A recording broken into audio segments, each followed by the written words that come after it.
राधे राधे दोस्तों। पिछले कई दिनों से मैं मथुरा वृंदावन की पावन यात्रा पे हूँ। बहुत खुश हूँ और यहाँ के साधकों की जो तपस्या देख रही हूँ, सभी भक्तों का समर्पण और श्री धाम जो वृंदावन है बेहद सुंदर, इतने निकट से देखने का अवसर मिल रहा है। और सबसे बड़ी बात, आज मुझे पूज्य प्रेमानंद जी महाराज के दर्शन का सौभाग्य मिला। उनका वो रुककर मुझे देखना, कुछ पल के लिए जैसे सब कुछ ठहर गया हो। बहुत अच्छा लगा, बिकॉज़ ये किसी तरीके का कोई पूर्व नियोजित कोई कार्यक्रम नहीं था कि प्लान कार्यक्रम नहीं था। मुझे ऐसा लगा कृष्ण की कृपा हुई और मैंने उन्हें देखा, वो भी उस मोमेंट में जब चारों तरफ ये अफवाहें चल रही है कि प्रेमानंद जी बीमार हैं। ये जो पल है, ये मैं बिल्कुल बयां नहीं कर सकती।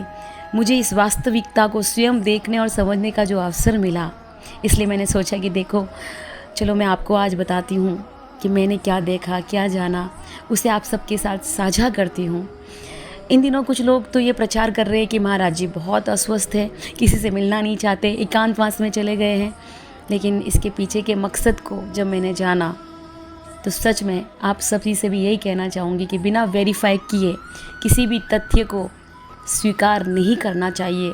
जो लोग वज्र की इस भूमि से परिचित है, वे जानते हैं कि महाराज जी की पद यात्रा के समय हजारों लाखों भक्त केवल एक झलक पाने के लिए पूरी पूरी रात उनका इंतज़ार करते हैं, जो मैं भी किया।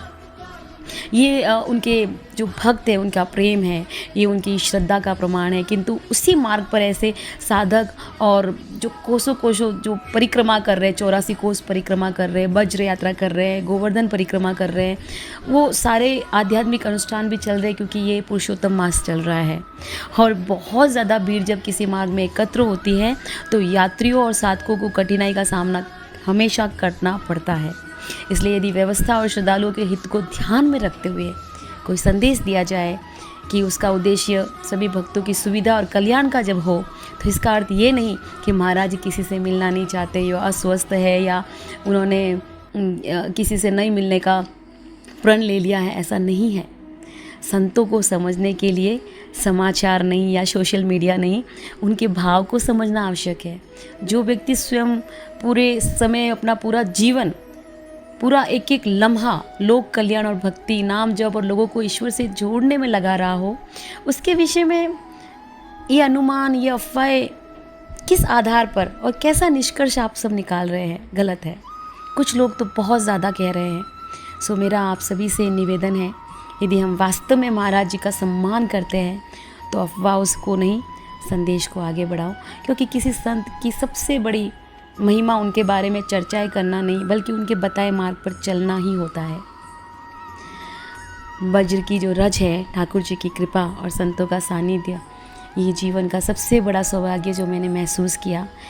और इसकी कण कण में भगवान कृष्ण है, इसके कण कण में वो परमपिता परमेश्वर है जिसे हम अनुभव कर सकते हैं। और आज ही मैंने जब प्रेमानंद जी को अपने सम्मुख देखा, उनके हाथ मेरी तरफ आशीर्वाद की तरफ बढ़े, मैं सच में खुद को भाग्यशाली, सौभाग्यशाली और जीवन को संपन्न हुआ समझती हूँ। और ऐसी अफवाहों से आप बचें, महाराज जी के उत्तम स्वास्थ्य की कामना करें और कमेंट में राधे राधे ज़रूर लिखें।